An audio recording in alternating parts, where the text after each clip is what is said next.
Hello students, in this video we see how to implement a circular queue by using array. In previous video we have already seen what are the drawbacks of linear queue. See here, in linear queue what happens? Linear queue or queue implementation is first in first out order. Means basic operations are we insert element at a rear end and delete from front. Means whatever the element inserted first, that same element deleted first will be deleted first.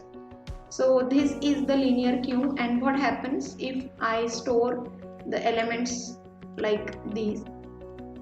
If current situation of linear queue is like this, and now this is the situation of queue full.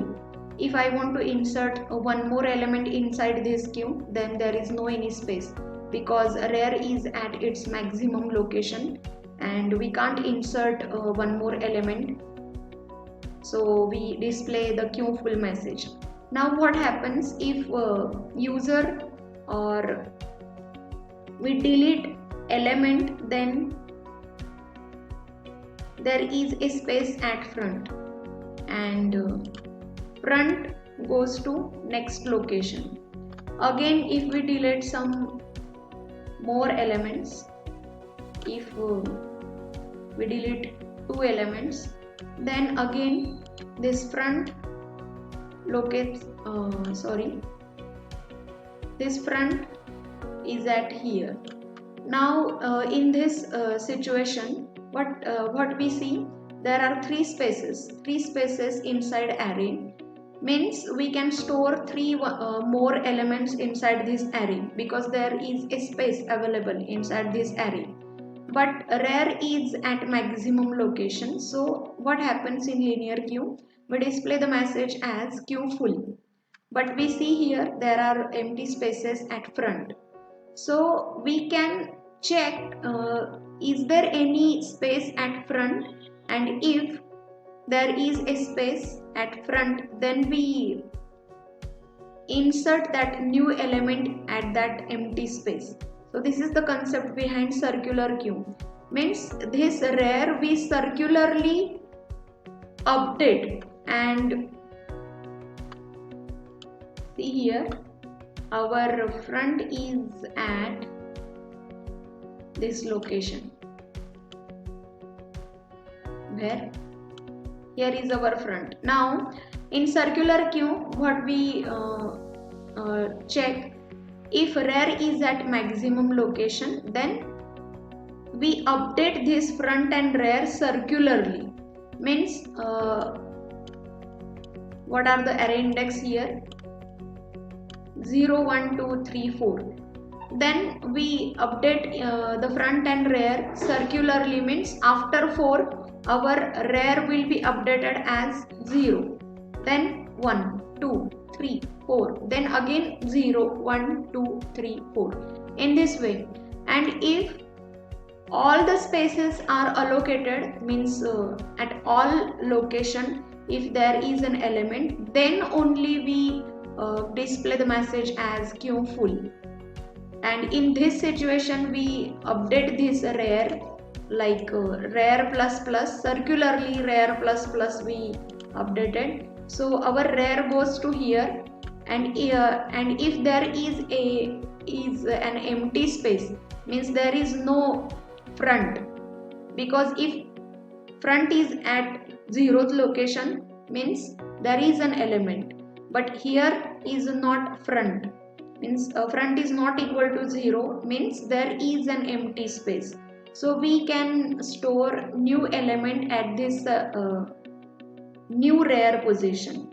So in this way we update front and rear circularly so that all the spaces we can use, and the drawback of linear queue we can solve here by using circular queue. Means circular queue we can draw like this. Our front and rear circularly updated.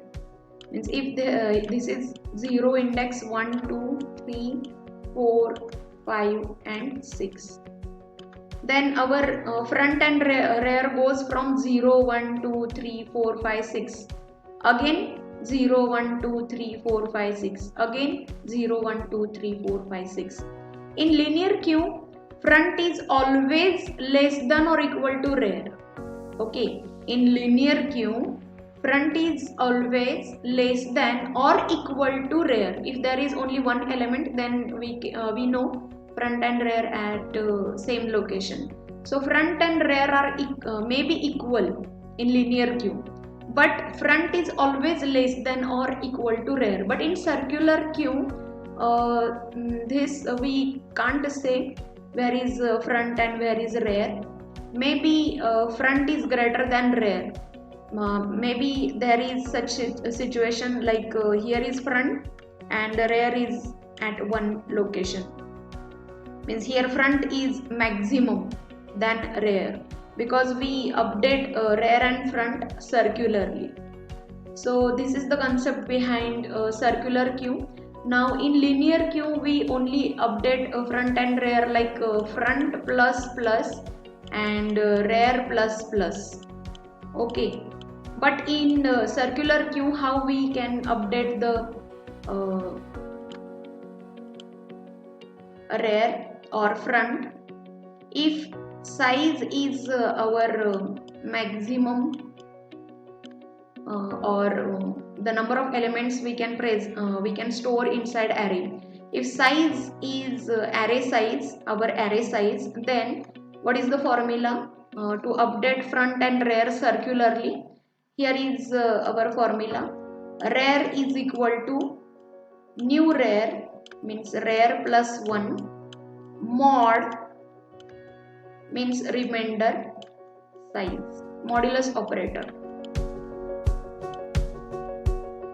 Now here we see, if rear is at 4 location, then 4 plus 1 is 5 and 5 divided by size. In this example, our size is 7. So 5 mod 7 is equal to 5. Okay, if our rear is at 4th location, then new rear will be 5. If our rear is 5, then 5 plus 1 is 6. 6 mod 7. It's 6 itself, means 5 to 6. Our rear will be updated at 6. Now what happens? If our rear is at 6 location, then 6 plus 6 plus 1 is 7. 7 mod 7 means remainder 0. We will get remainder 0. So here rear automatically adjusted or updated to 0th location. Means our new rear is equal to 0.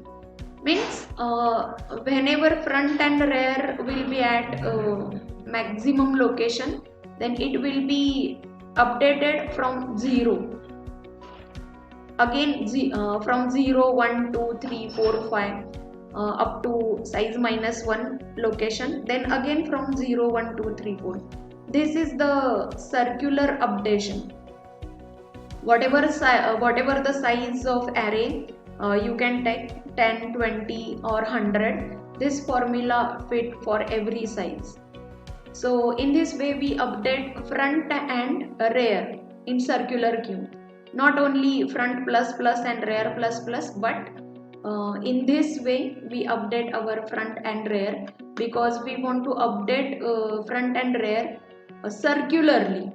Okay, so this is the formula. Now what are the cases when we insert and when we delete? See those.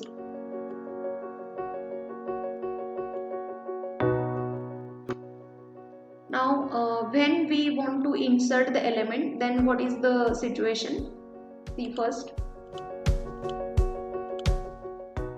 For inserting, if there is no any element, first we set front and rear at -1 as usual. Okay, initially we set front and rear as -1. Then if there is an array named Q, then what is the first situation or first case? If we want to insert the element inside Q, if our element is the first element, okay, then what is the condition behind or how we can check this element is the first element? If the queue is empty, then we can say that this is the first element. So what is that condition? If whenever we insert first element, then we want to or we need to update both the front and rear, otherwise we need to update only rear. Okay, but before inserting the element, we need to check whether the stack or queue is full or not. But if then what is the condition behind queue full or not? If we update the variable, okay, first we need to check queue empty, then this is the first element we need to insert. So what is the condition? If f is exactly equal to -1. If front is at -1, then rear is obviously at -1, rear also. In that case, q of front plus plus is equal to n. Okay, inserted element. And we also update the rear plus plus. Okay, if f is at -1 location, then f plus plus and rear plus plus. So this is the first situation. Then what happened? Otherwise, what we need to do? Q is not empty. In that case, we need to check whether the queue is full or not. Then what is the condition? If at updated rear position there is a front, means we store the elements circularly.